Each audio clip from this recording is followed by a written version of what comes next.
Monsieur Bercher, vous avez la parole. Merci Madame la Présidente, Monsieur le ministre d'État, mes chers collègues.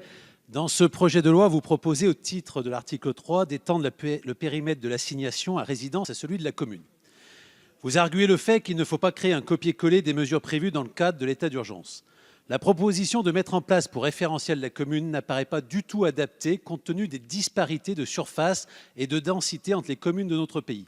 Ainsi, un individu qui serait assigné à résidence à Paris, Lyon ou encore Marseille aurait alors la possibilité de naviguer, de se déplacer dans un espace important, rendant la surveillance de ses activités potentiellement criminelles, délicates et compliquées. Quel est dès lors, Monsieur le ministre d'État, l'intérêt d'assigner à résidence un individu représentant une menace d'une particulière gravité à ne plus sortir d'une zone qui est à l'échelle d'une commune? Ne pensez-vous pas, Monsieur le ministre, que pouvoir se déplacer dans toute une ville comme celle de Lyon est malheureusement largement suffisant pour organiser ou participer à un attentat? Imaginez, Monsieur le ministre d'État, qu'un individu représentant une menace d'une particulière gravité soit assigné à résidence sur la ville de Lyon que vous connaissez si bien.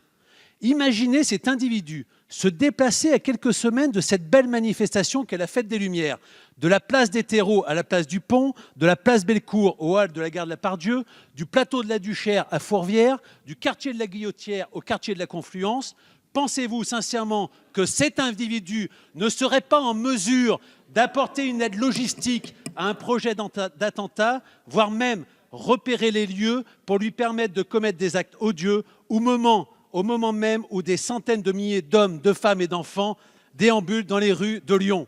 Oui, Monsieur le ministre d'État, en passant d'une assignation à résidence à une assignation à un territoire, nous rendons ce dispositif inopérant et inutile. Monsieur le ministre, nous sommes quelques-uns à vouloir prévenir réellement des actes de terrorisme en proposant la création d'un régime de rétention administrative ciblé sur les individus les plus dangereux et signalés par nos services du renseignement ou de sécurité.